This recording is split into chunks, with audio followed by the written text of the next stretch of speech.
These are the ones that we should not say. I was reading an article about this, and the writer mentioned three things to bear in mind when you are making a sentence in such a situation. One, bear in mind that the person is dead now. Okay, so forget about all the bad things that you remember about the person. Okay, you're not here to revenge. The person is gone now. The other thing, the person is grieving. The person that you're talking to is emotionally combined with the situation. So do not be serious with this person. This person should be like this. Okay, so understand the person and try not to say that, yeah, I understand you. You really don't, because you're not in his or her shoes. So bear this one in mind as well. And also remember that the bereaved person's life might change because of this. Okay, so if we keep these three in mind, we will never make such a sentence. Okay, let's look at these things. They are either offending the person who's dead, or they breathe, or something like that. So bear these three things in mind, and just just pass your sentences through the three filter, let's say. Okay, let's use these as filter, and then we'll find things that should not be mentioned. Okay, we'd better be silent rather than saying something that would offend the person. I know how you feel.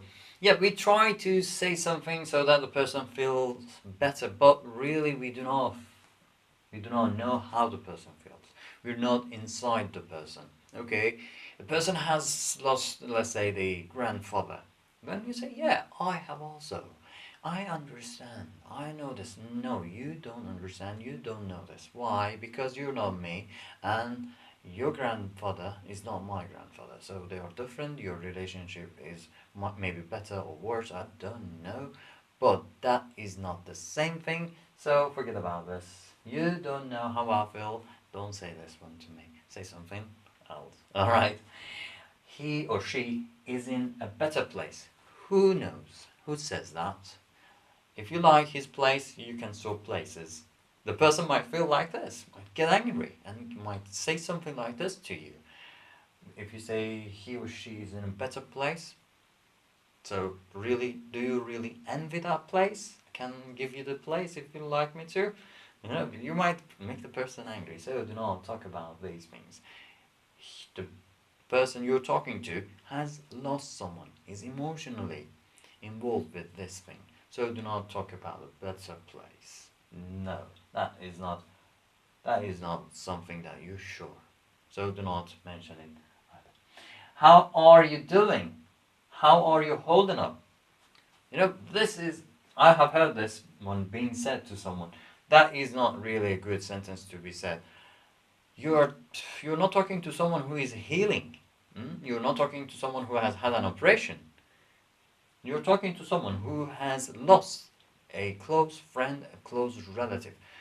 So you're not talking about how they're doing or how they're holding up.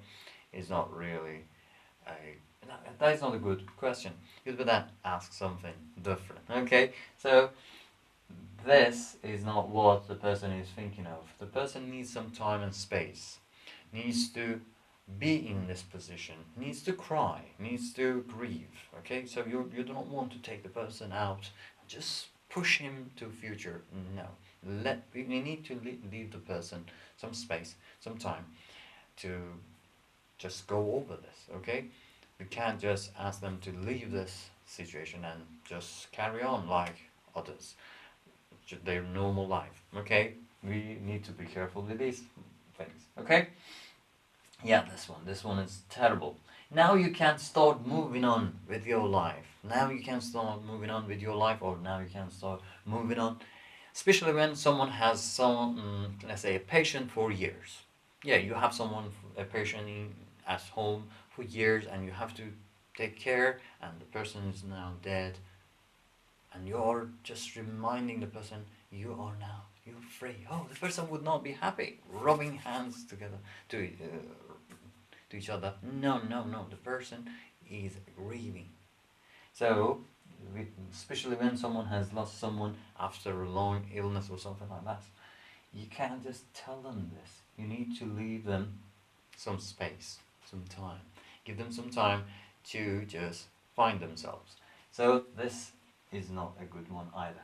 I don't know what to do if my, let's say, grandpa, husband, somebody died. If you say that, the person would say, "Oh, don't you know that? When your grandpa dies, when your husband dies, you will never. Don't worry. You know, you are kind of winding the person up rather than calming the person. You are making them angry. Don't do that. This is not a good sentence. If we would offer this as condolence, that is not a good one. Okay, at least the death was quick, so there wasn't pain. I have heard this lots of times, especially when someone says, "Yes, Mr. Such and Such or Lady somebody died in slept and never woke up." Ah, good for her, good for him. At least the death was quick. Oh, do you really like that? I can give you one if you like. I can kill you when you're sleeping. Okay, do not say that. That really doesn't help. That really makes the person angry. Okay. Uh, I have heard this. I had a friend who lost a relative uh, in bed. Okay. When she woke up, she found out the person is not moving and is gone. And when she was talking about this, telling others how she lost him, everyone was saying, "Oh, good for him. At least it was quick." And she was angry when she was facing this sentence. Okay, so that is also, yeah, good for him, good for her.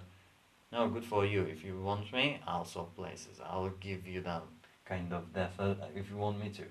At least you had the chance to say goodbye. Goodbye is not enough. I want the person. I don't want goodbye. Okay, I don't want to say goodbye to the person. At least you said goodbye. What is goodbye good for? So do not say that either. Don't worry, you will feel better soon. Yeah, that is not. That's what we say to a person to a baby when they fall down, when they, let's say, when they break they break their leg.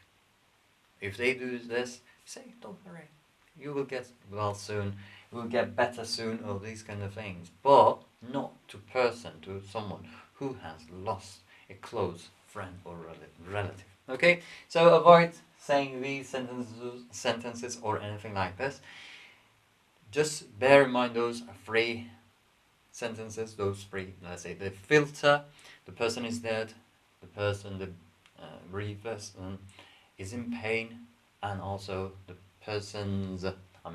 bereaved person's life might completely change because of this. So if you bear these three in mind, you would make better sentences. You would not use these ones, and you would make things better sentences. Okay, I hope you would never use these ones. You would never need these things.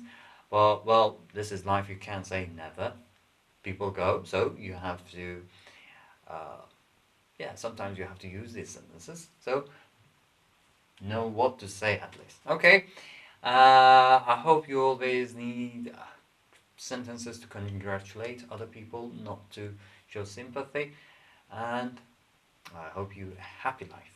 And I'll see you in the next video. Until then, bye bye.